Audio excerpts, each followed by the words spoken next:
संजय सिंह जी द्वारा माँ गुरु से प्रार्थना और जो उद्गार उन्होंने व्यक्त किया, ये संभवतः हम सभी की ओर से है। हम सभी के अंदर ये उद्गार है कि हे प्रभु हम पर कृपा करें। और इसी कृपा के लिए कार्यक्रम के मुख्य उद्देश्य की ओर आगे बढ़ते हुए आप सभी की ओर से परम पूज्य गुरुदेव जी से विनम्र प्रार्थना है कि अपने आशीर्वचन की कृपा हम भक्तजनों के ऊपर करें। और आप सभी भक्तों से आग्रह है कि शांतिपूर्वक चित्त को स्थिर कर उसे ग्रहण करने की कोशिश करें। परम पूज्य गुरुदेव जी से पुनः विनम्र प्रार्थना है कि हे प्रभु, हे गुरुदेव, हम लोग को अंधकार से प्रकाश की ओर ले जाने के लिए अपने आशीर्वचन से अनुग्रहित करें। जय माँ गुरु, जय माँ सर्वेश्वरी। हम लोग छोटे से कीर्तन के साथ अपना कार्य प्रारंभ करेंगे। नमो सखी, नमो सखी, नमो सखी, नमो सखी, नमो सखी, नमो सखी,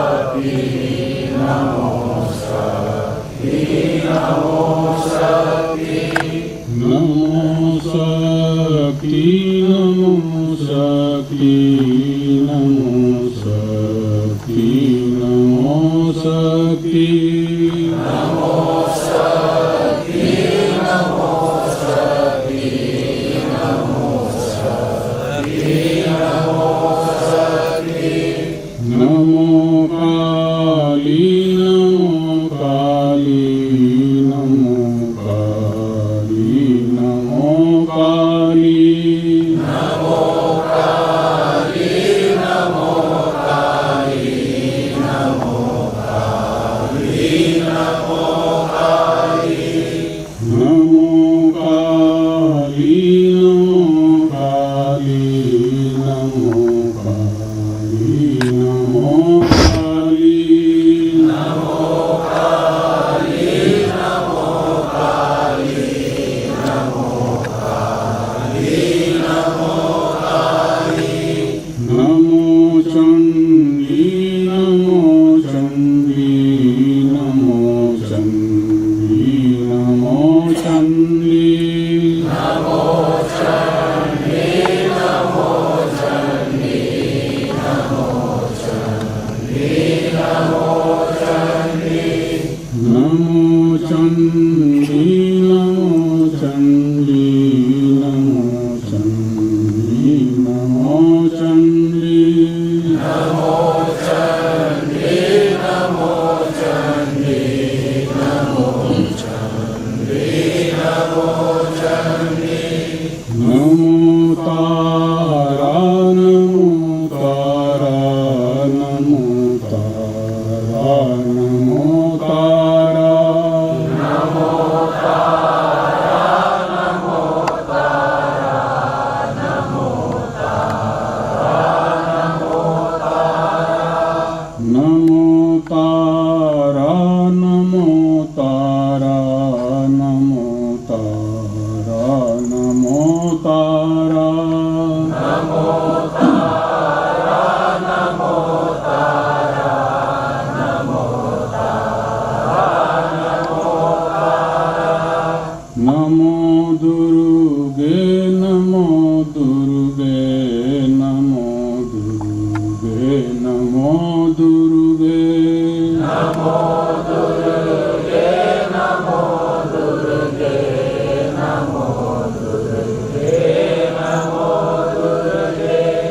नमो दुर्गे, नमो दुर्गे, नमो दुर्गे, नमो दुर्गे, नमो दुर्गे, नमो दुर्गे, नमो दुर्गे, नमो दुर्गे, नमो दुर्गे, नमो गुरुवे, नमो गुरुवे, नमो गुरुवे, नमो गुरुवे, नमो गुरुवे, नमो गुरुवे,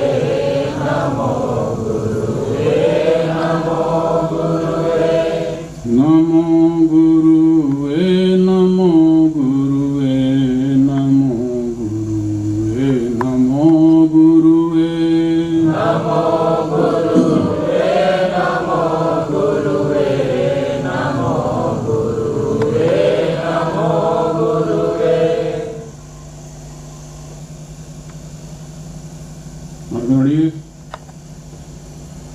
परम पूज्य अग्रेश्वर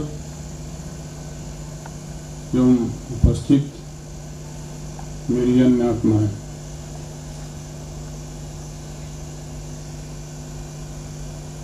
देखिए हम लोगों का यह ध्यान धारणा उपासना का कार्यक्रम प्रतिपदा के दिन से चल रहा है। उस शक्ति की आराधना जिस शक्ति का स्रोत हम सभी मनुष्य ही नहीं अन्य सभी प्राणियों में भी होता है, और उसी शक्ति से मनुष्य चलता है, सभी कार्य करता है। ध्यान धारणा पूजा भी हम उसी शक्ति के सहयोग से कर रहे हैं। जिस शक्ति के उपासना आप लोग कर रहे हैं उसकी वास्तविक स्वरूप क्या है, हम कभी जानने की कोशिश नहीं किए। हम लोग उपासना में अपना अपना लक्ष्य रखते हैं, हर व्यक्ति का अपना उद्देश्य होता है, लेकिन वास्तविक उद्देश्य क्या होना चाहिए? वैसे तो हर मनुष्य सोचता है कि हमको मुक्ति चाहिए। किससे मुक्ति चाहिए? किसी को रोग से मुक्ति चाहिए, किसी को दुख से मुक्ति चाहिए, किसी को जो है और भी सामाजिक जो है तरह की पीड़ा होते हैं, उन सब से मुक्ति चाहता है। कोई गरीबी से मुक्ति चाहता है। पर यह मुक्ति तो स्वाभाविक रूप से ही होते आता है जाता है। आने जाने वाला जो चीज़ है, जिस तरह से मौसम आता है जाता है, गर्मी आया तो उसके बाद बरसात आएगा, बरसात आया तो उसके बाद शीतकाल आएगा, वैसे ही आता जाने जाने वाला होता है। हम लोग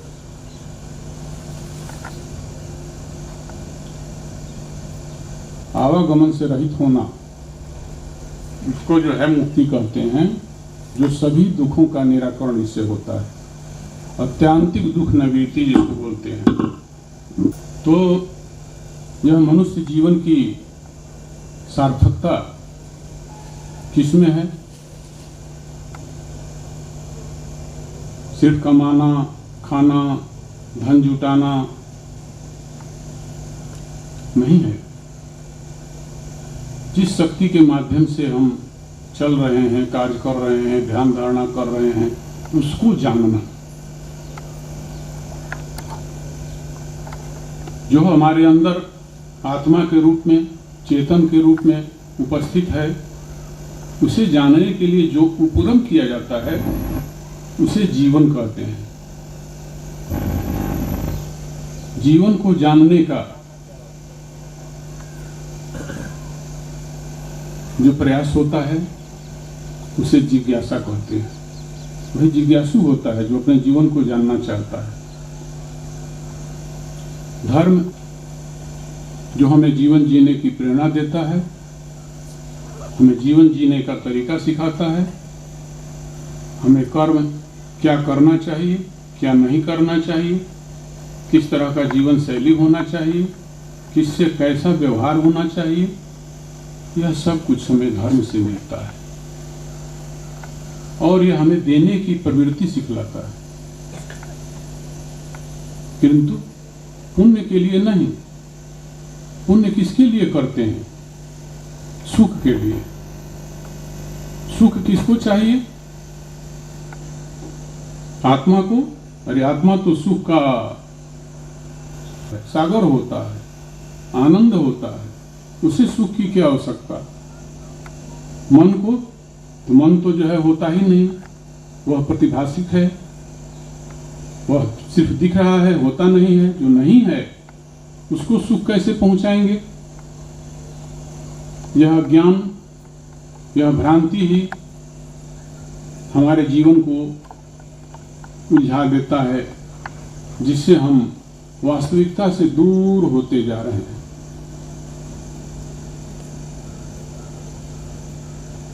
तो भक्ति जो करते हैं सभी लोग करते हैं, लेकिन भक्ति होना बहुत कठिन होता है।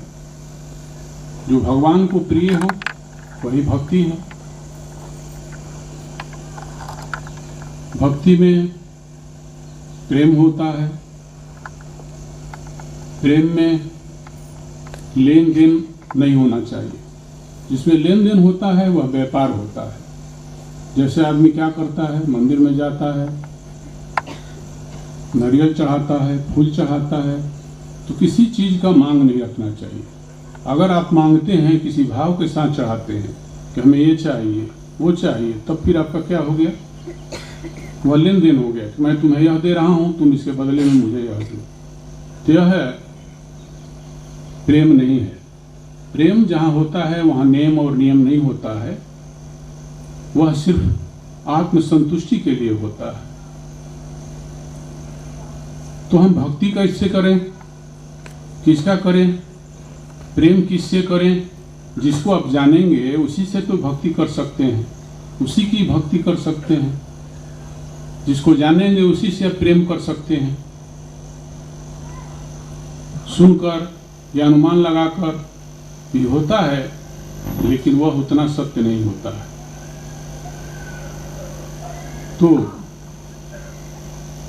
जो प्रेम होता है, मन में होता है, शरीर के प्रति होता है, सौंदर्य रूप के प्रति होता है, वह प्रेम उचित नहीं, वह व्यभिचारी हो सकता है।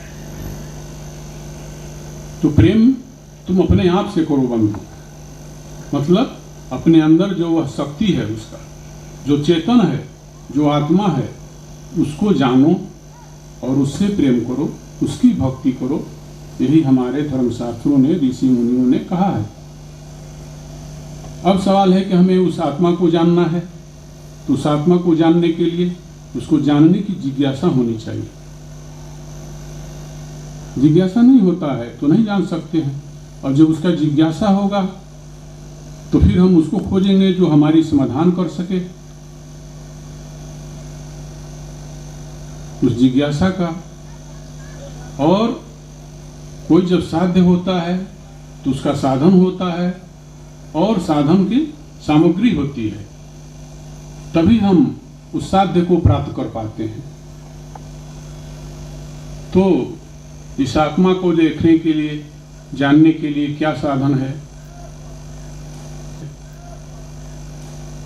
इसको याज्ञवल्क्य जी ने मैत्रेयी अपने पत्नी को समझाया है। उनकी याज्ञवल्क्य जी थे, उपनिषद का एक कथा है, उनकी 2 पत्नियां थी। एक का नाम था मैत्रेयी, दूसरे का नाम था कात्यायनी।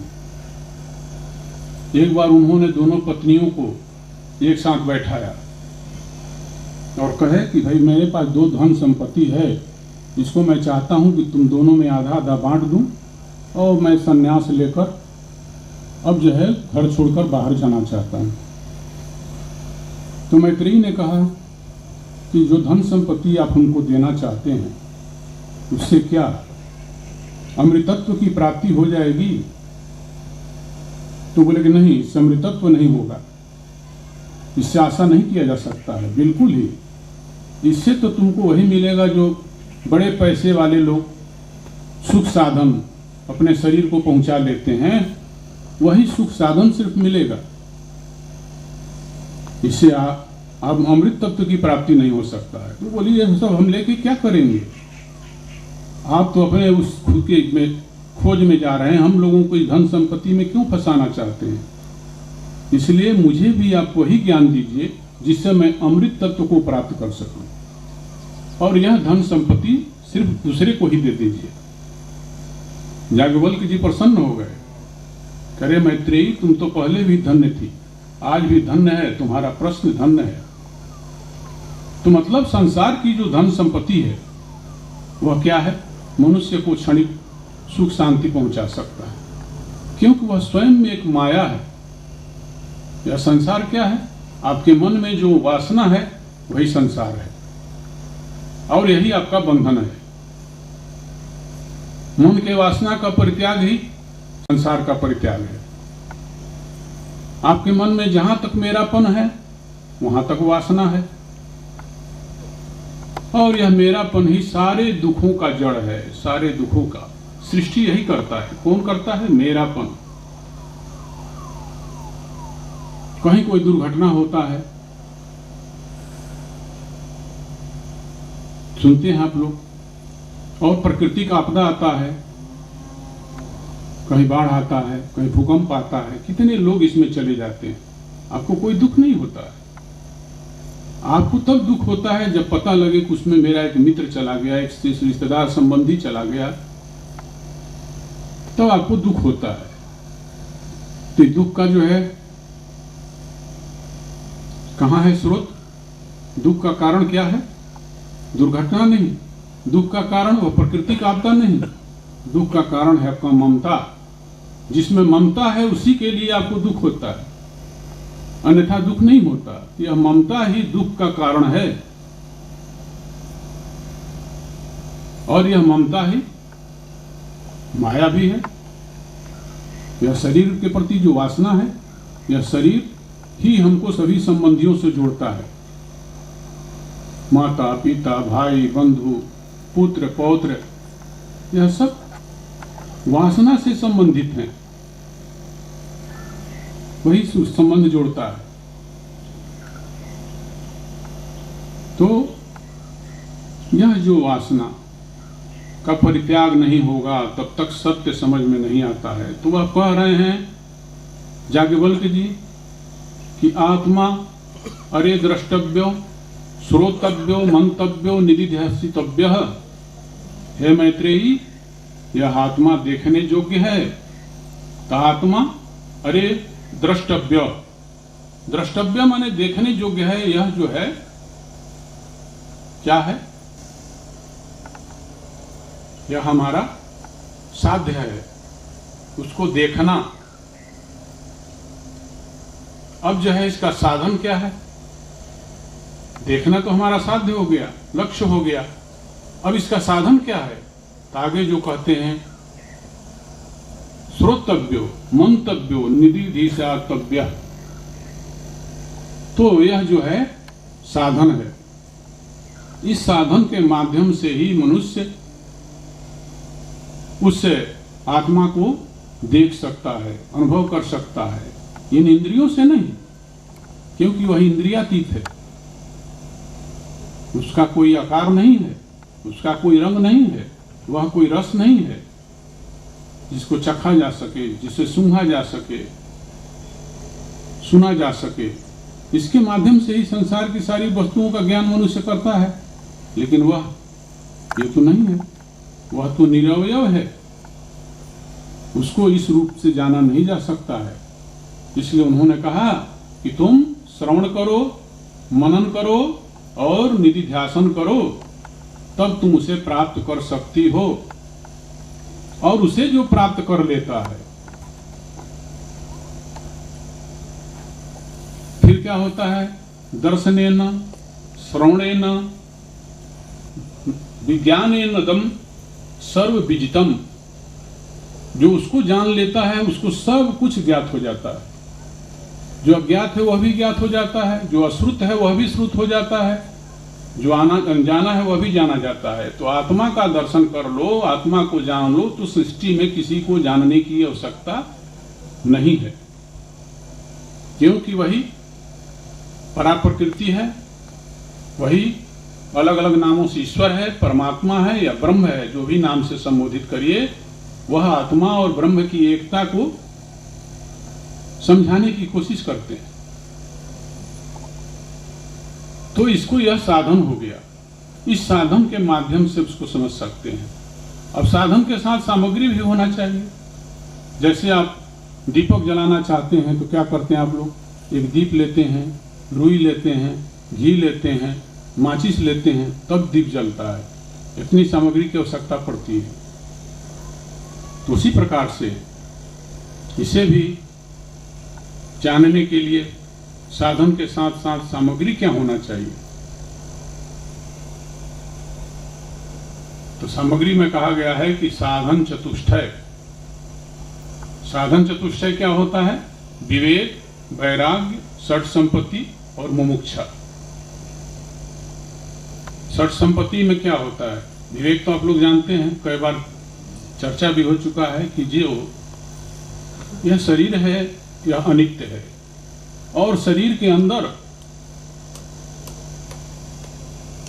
कचरा भरा हुआ है, जिसको कहते हैं कफ, पीत, मल, मूत्र, अनेकों प्रकार के जो है गंदगी भरा हुआ है। ऊपर से देखने में आपको सुंदर दिख रहा है, जब इसके सत्य को समझेंगे तो विवेक हमें समझाता है कि इसके अंदर में जो है, इससे तुम राग रखोगे तो दुख के अलावा कभी भी सुख प्राप्त नहीं कर सकते हो। इसके प्रति जो तुम्हारा मेरापन है उसका परित्याग करो, इससे वैराग्य करो। और मुमुक्षा मतलब होता है बंधन काटने की इच्छा, बंधन से मुक्त होने की इच्छा। तो बंधन से मुक्त होने की इच्छा किसमें जागृत होगा? जो मनुष्य अपने को समझे कि मैं बंधन में फंसा हूं, वो समझता ही नहीं है कि बंधन में फंसा हूं, तो मुक्त होने की कोशिश कैसे करेगा? तो पहले ये बोध हो जाए कि हम बंधन में फंसे हैं, अब तो संसार में बड़े आनंद के साथ रहते हैं और इन्हीं नश्वर चीजों से, मायावी चीजों से आप प्रसन्न हैं, संतुष्ट हैं, खुश हैं, तो कहाँ आपको आवश्यकता है कि हम किसी को जाने, किसी की जिज्ञासा करें, उस शक्ति को जानने की, उस आत्मा को जानने की या परमात्मा को जानने की? तो बंधन को जो जान लेता है वह उससे मुक्त होने के लिए कोशिश करता है। बंधन से मुक्त होने के लिए जो कोशिश करता है वही जो है जिज्ञासा करता है और वही साधना करता है। तो साधन के माध्यम से वह जानने का सलाह देते हैं, और जिसको जानने के बाद सब कुछ जाना वही अमृत तत्व है, जिसको जान लेने के बाद सारे दुखों का अंत होता है।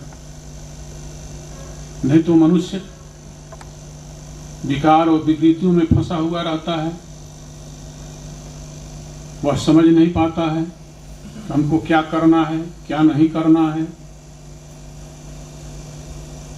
तो इसलिए कहा गया है कि फिर साधन चतुष्टय, विवेक को जागृत करो, वैराग्य को जागृत करो, बंधन से मुक्त होने की इच्छा व्यक्त करो। षट संपत्ति में सम, दम, उपरति, तितिक्षा, श्रद्धा और समाधान, यह 6 चीजें हैं। यह भी हमको क्या करता है? समन है, मतलब हमारे अंदर शांति होना चाहिए, संतुष्टि होना चाहिए, हमारे अंदर ज्यादा चंचलता नहीं होना चाहिए। दम मतलब इंद्रियों को अपने विषयों से खींचकर अपने अंदर में रोकना। उपरति संतुलित काम करना, विहित कार्य भी जो है हमारे शास्त्रों में कई प्रकार का बतलाया गया है। कर्म क्या है? नित्य कर्म, नैमित्तिक कर्म और निषिद्ध कर्म, विहित कर्म। तो यह निषिद्ध कर्म को नहीं करना चाहिए, और हम हर आदमी जानता है कि निषिद्ध कर्म क्या है। कोई ऐसा व्यवहार किसी के साथ न करे कि उसको कोई ठेस पहुंचे। तो जो कर्म विहित कर्म है उसी को करे। उपरति यही कहता है, उस कर्मों को भी कितना कम कर सकते हो उतना करो। ज्यादा से ज्यादा तुम इस संसार से अपने को दूर करके उस ईश्वर की तरफ देखने का अभ्यास। वैसे तो वह सभी सर्वव्यापी है, सब जगह वह फैला हुआ है या फैली हुई है। वह भगवती प्राप्रकृति, वह शक्ति सब तरफ उसका जो है फैलाव है, सर्वव्यापी। लेकिन वह नाम रूप से ढका हुआ है। नाम रूप माया है, वह माया से ढका हुआ है, एक आवरण लगा हुआ है, इसीलिए हम इन नेत्रों से देख नहीं पाते। और वही आवरण इस शरीर का भी है, ये पंच महाभूतों का आवरण है, इस आवरण के अंदर वह चेतना के रूप में, आत्मा के रूप में, प्राण के रूप में उपस्थित है, लेकिन हम लोग उसको समझ नहीं पाते हैं। तो उसको जानने के लिए हम कैसे जान सकते हैं?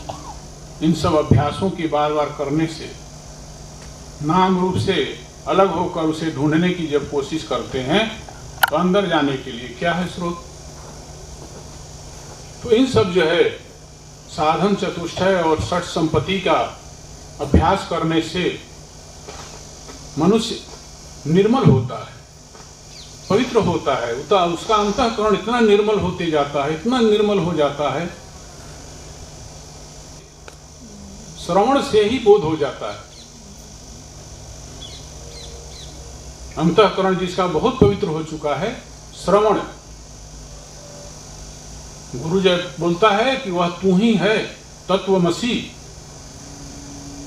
यही श्वेतकेतु को उसके पिता समझाना चाहते थे, लेकिन वह समझ नहीं सक रहा था। इसलिए उन्होंने उसे आश्रम में रहने के लिए भेजा। वह श्वेतकेतु जाकर 12 वर्ष तक आश्रम में रहा। आश्रम में रहने से क्या हुआ? ब्रह्मचर्य का पालन किया, समदम का पालन किया, विवेक का पालन किया, वैराग्य का पालन किया, सत्संग में बैठा, और इस तरह के नियमित दिनचर्या का अभ्यास हो गया। नियमित दिनचर्या होने से, एक जीवन शैली में समयबद्ध जीवन जीने से उसका अंतःकरण पवित्र होता गया। ब्रह्मचर्य का पालन भी बहुत बड़ा इसमें मायने रखता है, अध्यात्म के दिशा में आगे बढ़ने के लिए, समझने के लिए। तो वहां पर रहने से, उसको पालन करने से उसका अंतःकरण पवित्र हो गया। वह वहां से ज्ञान ग्रहण किया, फिर भी उसका ज्ञान अधूरा था, वह अधूरा ज्ञान लेकर के आया। लेकिन अब उसके जो है अंतःकरण इतने पवित्र हो चुके थे, वह किसी बात को जल्दी ग्रहण करने के योग्य हो चुका था, लेकिन अधूरा ज्ञान के चलते अभिमान था। तो उसके पिता ने उसके ज्ञान को पूर्ण किया। उन्होंने उसे बताया कि तुम जिसे ब्रह्म समझते हो, जिसे ईश्वर और परमात्मा बाहर ढूंढने की कोशिश करते हो, हे श्वेतकेतु, वह तू ही है, तत्वमसि, तत्त्वम असि, तुम वही हो। इस प्रकार का ज्ञान देने से, बार बार उदाहरण को समझा करके देने से उसका ज्ञान जागृत हो गया। वह समझ गया और अपने पिता के चरणों में लेट गया, क्योंकि वह उनका अनादर किया था। वह लेट गया, उसको ज्ञान हो गया कि मैं ही आत्मा हूं, मैं ही ब्रह्म हूं।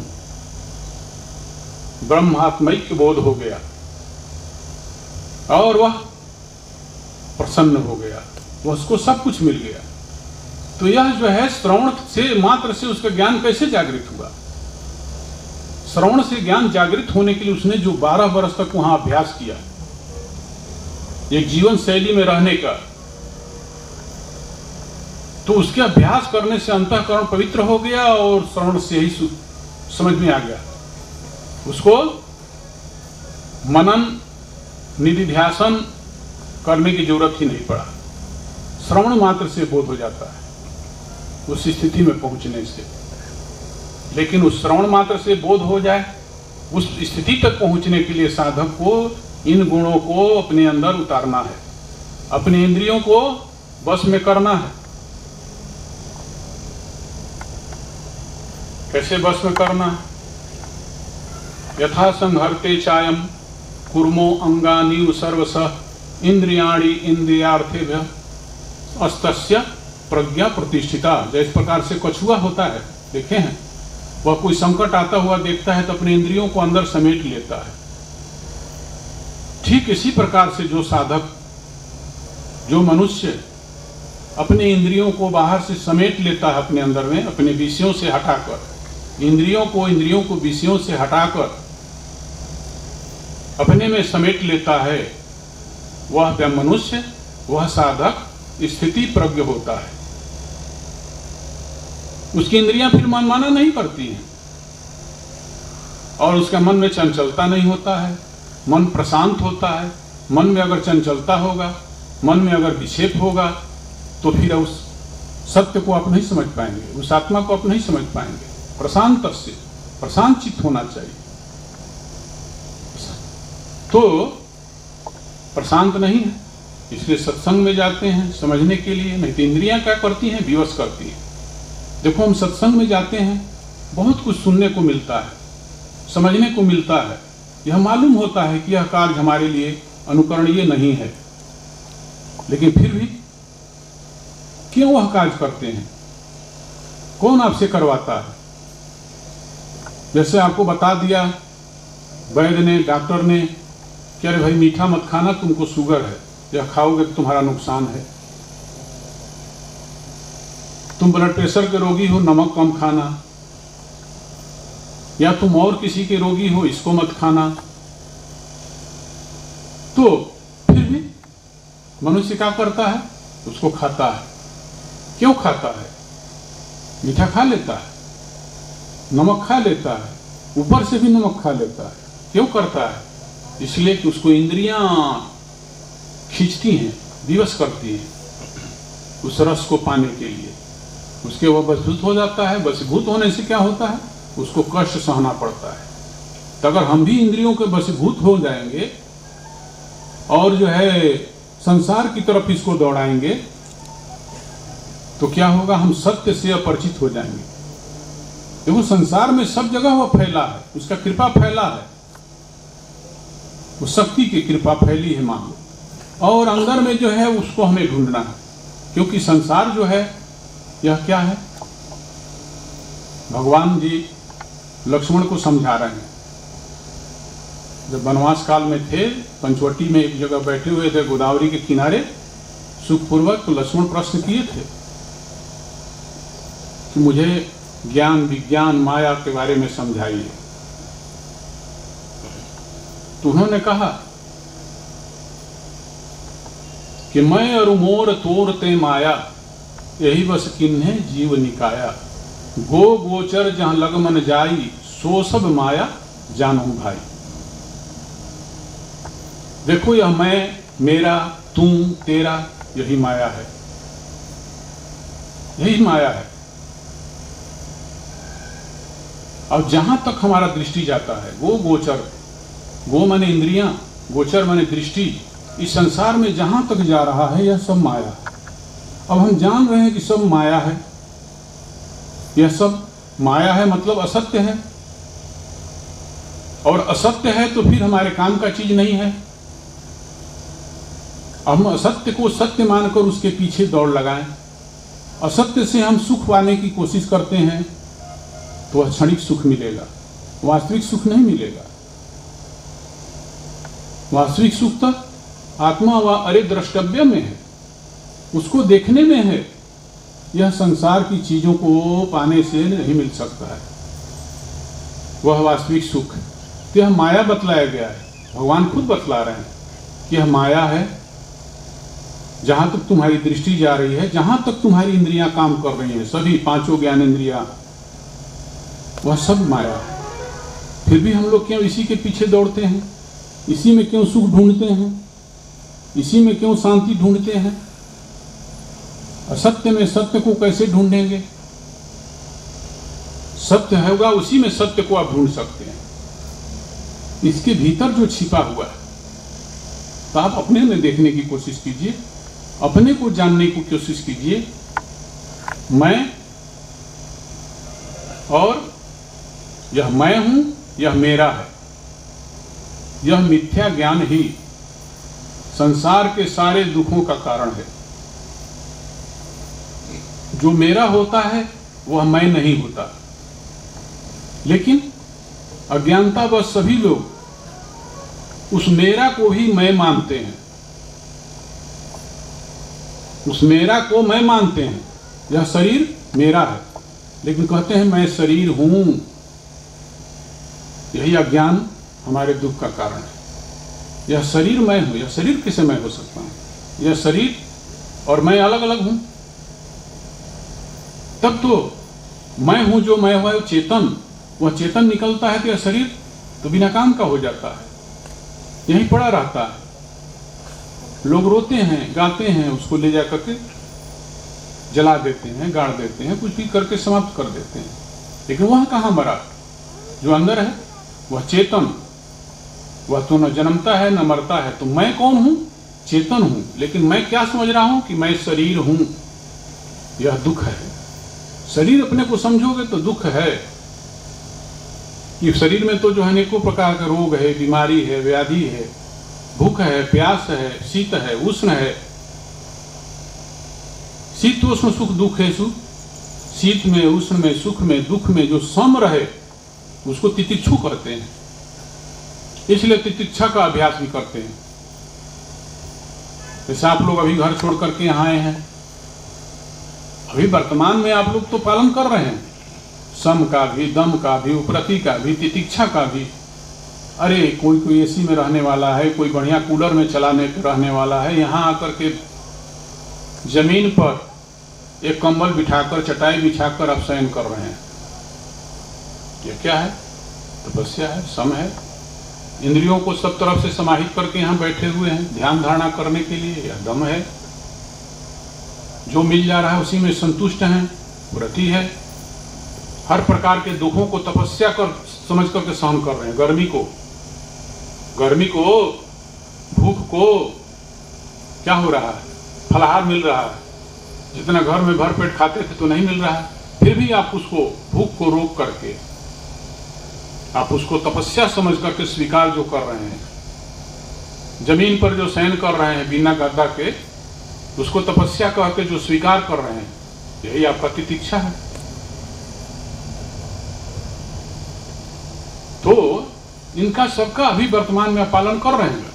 इसलिए आप सोचते हैं बहुत बड़ा कठिन चीज है, नहीं है। वर्तमान में तो हो रहा है, लेकिन सिर्फ 9 दिन तक ही होगा या घर जाने के बाद तक भी होगा, या तो वहां जाने के बाद पता चलेगा। अगर इसी अभ्यास को 1 घंटा रोज, 2 घंटा रोज आप चाहें करना तो आप कर सकते हैं।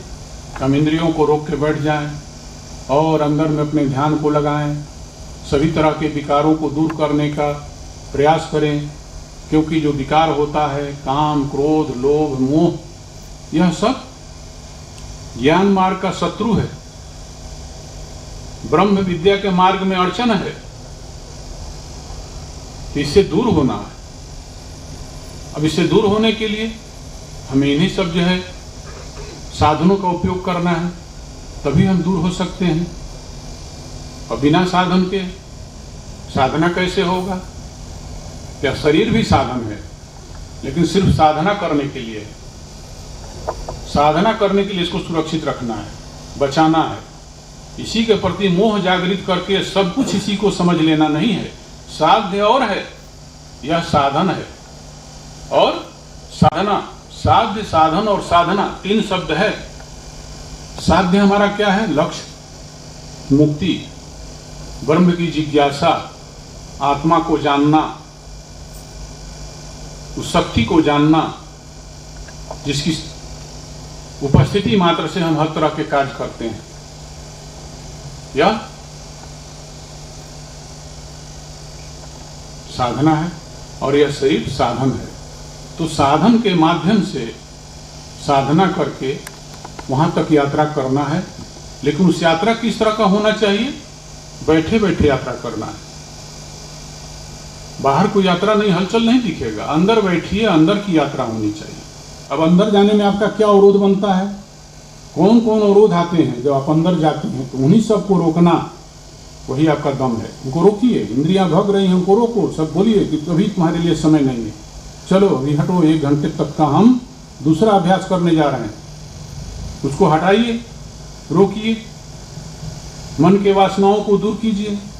मन का वासना कोई दूर नहीं करता है और सोचता है हम संसार छोड़ दिए, संसार से दूर चले गए, झोपड़ी में बनाकर रह रहे हैं। अरे झोपड़ी में भी हो, मन में अगर वासना चल रहा है तो आप संसार में भी हो, वही चिंतन कर रहे हैं। अब कोई संसार में है, बैठा है, लेकिन उसके मन में संसार नहीं है, मन में विकार नहीं है। मन में वह अपना लक्ष्य है कि हमको देखना है किसको? उस प्रकृति को, उस प्रकृति को देखना है, उस शक्ति को देखना है जिसको आत्मा नाम से संबोधित किया जाता है, उसे देखना है। तो इस तरह का जो है, अगर आप लक्ष्य के प्रति जागरूक रहे और अभ्यास निरंतर जारी रहा, उतना देर तक संसार से कट के एक तरफ जुड़ने का, क्योंकि दो चीज एक साथ नहीं होगा। एक साथ बैठेंगे, संसार का भी चिंतन करेंगे, ईश्वर का भी चिंतन करेंगे, तो कैसे होगा? उतना देर तो संसार से कटना होगा, माया से कटना होगा, मेरापन से कटना होगा। क्योंकि मेरापन ही, जैसा मैंने बताया, मैं और तोड़ तोड़ते माया, यही तो माया है और यही दुख का कारण है। तब सब हम संबंध बटोर लिए हैं और वही संबंध हमें बाहर अंदर घुसने से रोकता है। नहीं तो अंदर प्रविष्ट कर जाओ तो अंदर में इतनी ज्ञान खजाना भरा हुआ है कि बाहर की कोई आवश्यकता ही नहीं है। बाहर किसी को खोजने की, ढूंढने की, देखने की कोई आवश्यकता नहीं है। बाहर खोजने में जितना हम अपना समय बिताते हैं, जिस सुख और आनंद को, अगर अंदर में उस सुख आनंद को ढूंढने की कोशिश करें, अपने आप में ढूंढने की कोशिश करें, तो हम जल्दी उसको ढूंढ सकते हैं। लेकिन अंदर जाने के लिए जहां शांत होकर बैठेंगे, अनेकों प्रकार के वह विचार उठने लगेगा, सब विचार उठने लगेगा उसी समय। जो चीजें किसी से बैठकर गप मारते हैं तो नहीं उठता है, लेकिन उस समय सभी विचार आता है, लेकिन उसको तिरोहित करना है। मन से हटाइए, निकालिए, फेंकिए और शांतचित्त हो जाइए। जब तक इस तरह का अभ्यास नहीं करेंगे, तब तक आप सत्य को नहीं समझ सकते। जब तक सत्य को नहीं समझेंगे, तब तक हम दुख से बाहर नहीं जा सकते। यह संसार की चीजें हमको दुख से बाहर नहीं ले जा सकता है, क्योंकि जब तक हम शरीर अपने को समझते रहेंगे, तब तक तो इसमें जो है परिवर्तन होते रहेगा। यह तो नश्वर है। संसार की जिन चीजों को आप चाहते हैं वह भी नश्वर है, तो नश्वर ही नश्वर को चाहता है, तो यह क्या सत्यता है? इसे हम कैसे वास्तविकता का बोध कर सकते हैं? सत्य का बोध नहीं होगा। सत्य का बोध नहीं होगा तो हमारे दुख, अत्यांतिक दुखों का निवृत्ति नहीं होगा। तो जिस तरह से मैत्रेयी ने संसार के धन संपत्ति को निरर्थक समझकर अमृत तत्व को पाने की उस ऋषि से जिज्ञासा की, अपने पति से जिज्ञासा की, उस भाव को अगर हम ग्रहण कर लेंगे, मतलब है कि संसार की संपत्ति में, इसमें वह सुख नहीं है, यह तो क्षणिक है, यह हमारे शरीर को जर्जर करेगा, कमजोर करेगा, विदीर्ण करेगा। ज्यादा इसको भोग देंगे तो यह स्वयं शरीर को भोगने लगेगा। तो आप उसको नहीं भोगते हैं, शरीर को वही भोगने लगता है बाद में। यही कारण है कि जर्जर होकर के फिर आपको चिकित्सक का परिक्रमा करना पड़ता है, चिकित्सकों के यहाँ दौड़ना पड़ता है। मन का रोग हो तो संत के यहाँ जाना है, तन का रोग हो तो डॉक्टर के यहाँ जाना पड़ता है। तो तन के रोग से बचिए और सत्संग का पूरा भरपूर लाभ उठाइए। जो भी आप विचार सुनते हैं, उसको श्रवण जो करते हैं, उसका चिंतन करना है, मनन करना है, अभ्यास करना है, तब होगा। द्रष्टव्य तब होगा। श्रवण मनन निधिध्यासन करना है, यह अंतरंग साधन है। अब बहिरंग साधन क्या है? जो साधन चतुष्टय और षट संपत्ति जो मैंने बतलाया, बाहिर साधन है। पहले उसको करो, अपने आप को एकदम पवित्र बनाइए, अंतःकरण को निर्मल कीजिए, अपने को इतना शुद्ध और पवित्र बना लीजिए, तो वही व्यक्ति चरित्रवान होता है। चरित्र उसको कहते हैं, इतना छना हो, इतना चीजों को ईमानदारी से पालन करेगा तो वह चरित्रवान होता है। और जो चरित्रवान हो जाता है, इस तरह के जिसके चरित्र हो जाते हैं, अंतःकरण की सारे कसाय, सारी मलिनता को ढो डालता है, तो सब शक्ति उसके मुट्ठी में हो जाती है। तंत्र मंत्र विद्या जितना भी तरह का चीज है, सब आमलवत वह हस्तगत हो जाता है। पर इतना अभ्यास करने के लिए हमारे पास क्या होना चाहिए? समय की बहुत ज्यादा जरूरत नहीं है। आप तो जो है थोड़ा समय में भी सबका पालन कर सकते हैं, लेकिन कुछ देर प्रतिदिन अभ्यास करना चाहिए कि इन सब चीजों से हटकर, इन विकारों से दूर हटकर, इस संसार और सांसारिकता से दूर हटकर, सारे संबंधों से थोड़ा दूर हटकर थोड़ा देर हम उसका चिंतन करें। और नहीं तो कहा गया है ना, 4 पुरुषार्थ, पहला है धर्म, अर्थ, काम, मोक्ष। तो धर्म तो हमने बता दिया कि धर्म तो हमको एक दिशा देता है निषिद्ध कर्म से दूर रहने की, और विहित कर्म करने की वह प्रेरणा देता है, वह समझाता है क्या निषिद्ध कर्म है, क्या विहित कर्म है। उसको समझ करके निषिद्ध कर्म से दूर रहना है। जिस तरह से शुगर वाले को मीठा से दूर रहना है, नहीं तो उसका शुगर बढ़ेगा, किडनी फेल हो जाएगा और नाना तरह के विकार विकृति शरीर में पैदा होगा। तो उसी प्रकार से निषिद्ध कर्म करेंगे तो भी आपके अंदर में बहुत तरह के विकार पैदा पाएगा, और आप फिर जो ऊंचाई तक जाना चाहते हैं, अपने को पवित्रता की तरफ ले जाना चाहते हैं, वह फिर अपवित्रता में ढकेल देगा, नीचे की तरफ चले जाएंगे। तो निषिद्ध कर्म को नहीं करना, उससे दूर रखते हुए। तो एक तरफ धर्म है ये 4 पुरुषार्थों में, और आखिरी में क्या है, मोक्ष है। तो धर्म और मोक्ष दोनों मर्यादा के बीच में, नदी में जल बहता है, नदी का दोनों किनारा खूब मजबूत हो तो बाढ़ नहीं आता है। अगर नदी का किनारा कमजोर हो तो वह पानी बाहर निकल जाता है, और बाहर निकलता है तो क्या करता है, वो उत्पात करता है, उत्पात करता है, बाढ़ बन करके फसल को नष्ट करता है, घर को नष्ट करता है, मवेशियों को नष्ट करता है, आदमी को बहा ले जाता है, विभिन्न तरह के नुकसान करता है।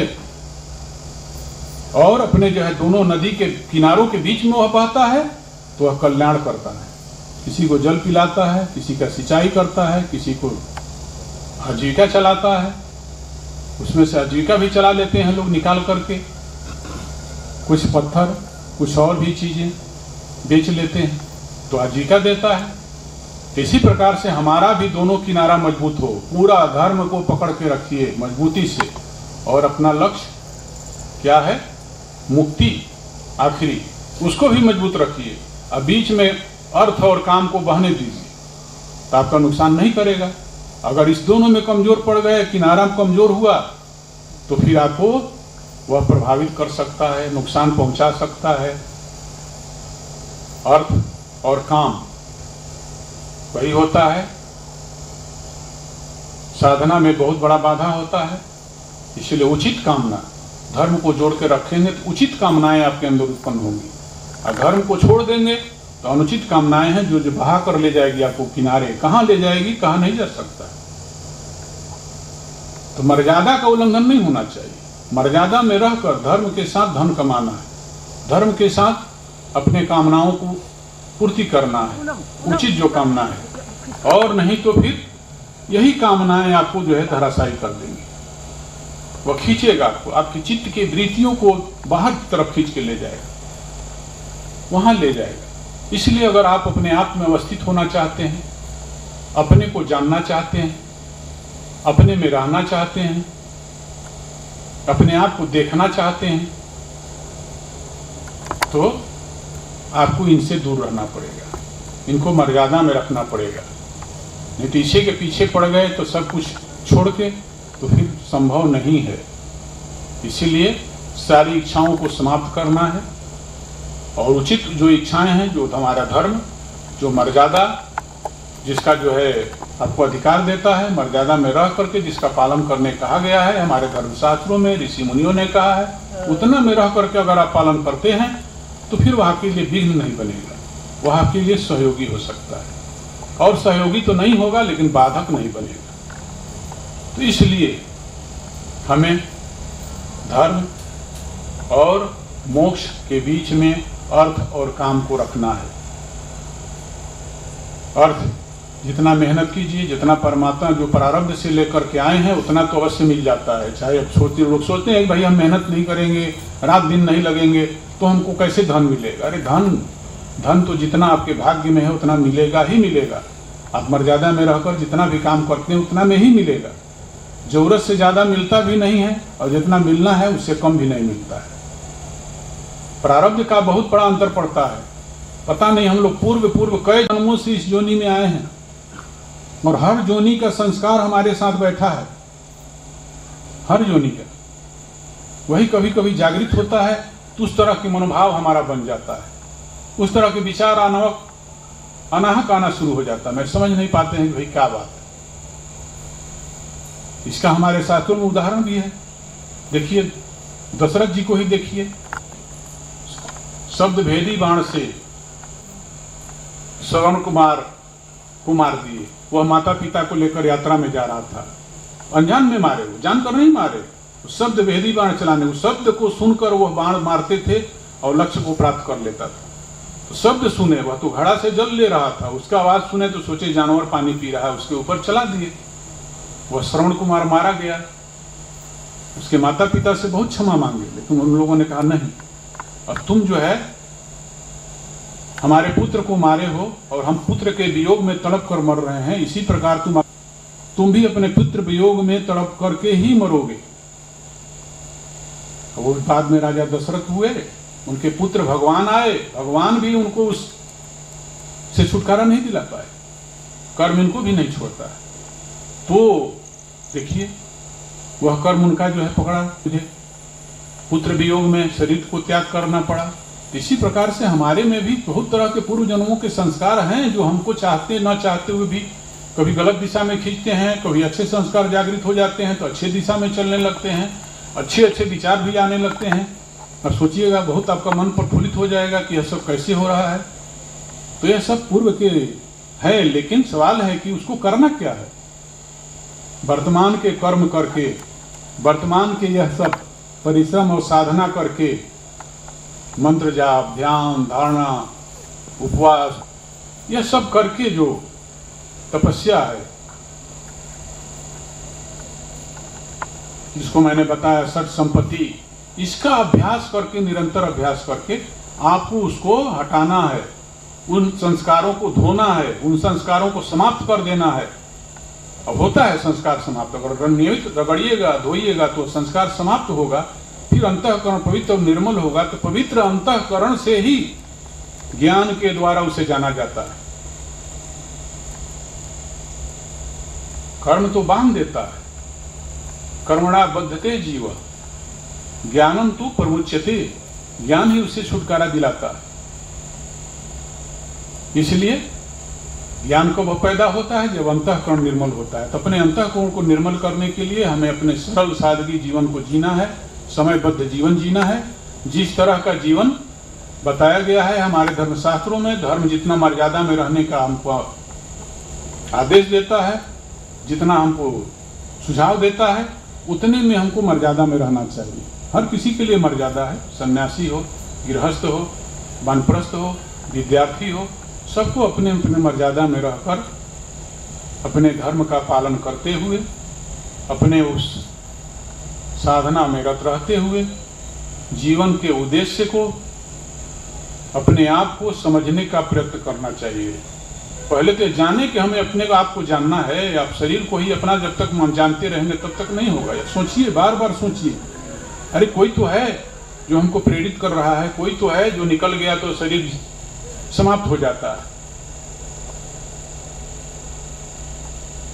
इसीलिए भगवान कहते हैं कि तुम सारा जो मोह ममता सब है ना, अगर तुम चाहते हो जल्दी मुझे पाना, सरल तरीका भी बताते हैं कि देखो, जननी जनक बंधु सुत दारा, तन धन भवन सुहृद परिवारा, सबकर ममता ताग बटोरी, मम पर मन ही बांध पर डोरी।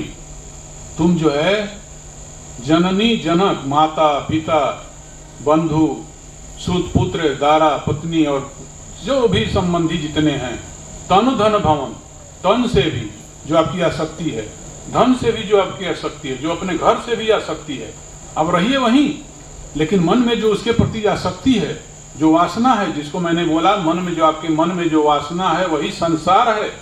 तो संसार को छोड़ना है तो सब जितना आपके मन में वासना है इन सब के प्रति सबको भगवान कहते हैं कि डोरी में बांध लो और उस डोरी के मेरे चरणों में लाकर छोड़ दो, मेरे चरणों में बांध दो और तुम पूर्ण रूप से सभी संबंध मेरे से बना लो। जो कुछ है वही है मेरा, जो कुछ है परमात्मा है, जो कुछ है वह ईश्वर है, भगवती है, पराप्रकृति है, सब कुछ वही है, ऐसा मान लो तो भी देखो तुम्हारा निराकरण हो जाएगा। फिर मैं तुम्हारा संचालन करूंगा, लेकिन आप तो छोड़ने के लिए तैयार ही नहीं हो भाई, तो कैसे फिर मैं तुम्हारा सामने आ सकता हूं। तो इतना भी चीज है कि सबके प्रति जो हमारा ममता है, जो हमारी लगाव है, जो हमारी वासना है, उसको हम भगवान के चरणों में समर्पित कर दें और हम निश्चिंत हो जाएं।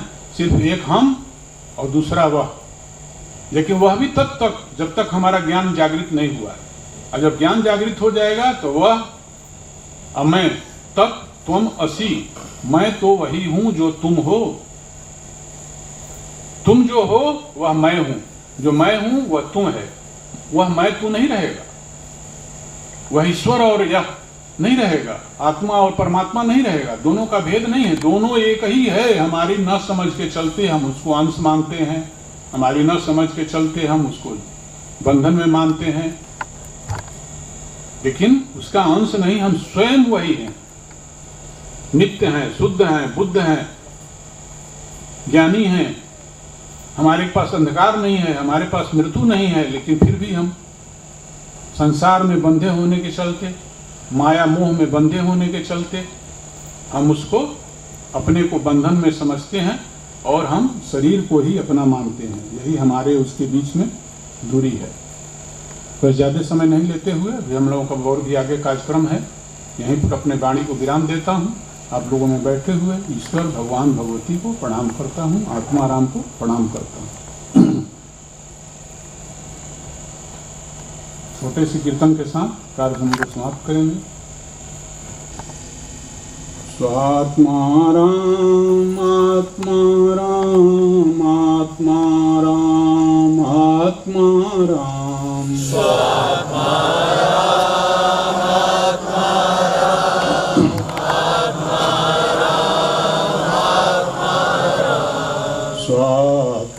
राम आत्मा राम आत्मा राम आत्मा राम,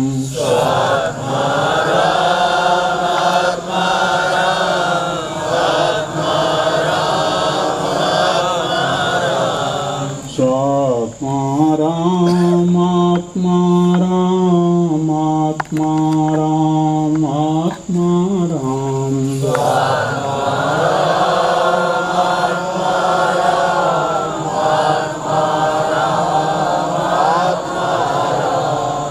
स्वात्मा राम आत्मा राम आत्मा राम आत्मा राम,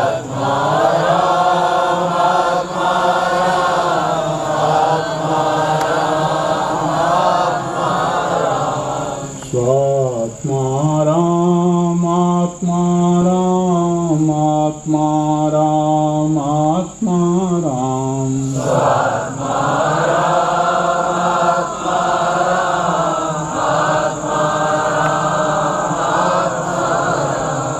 स्वात्मा राम आत्मा राम आत्मा राम आत्मा राम,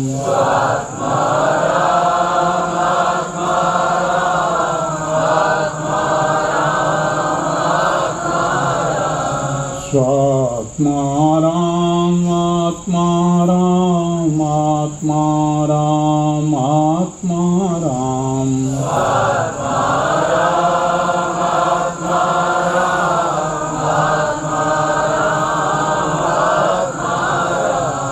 स्वात्मा राम आत्मा राम आत्मा राम आत्मा राम,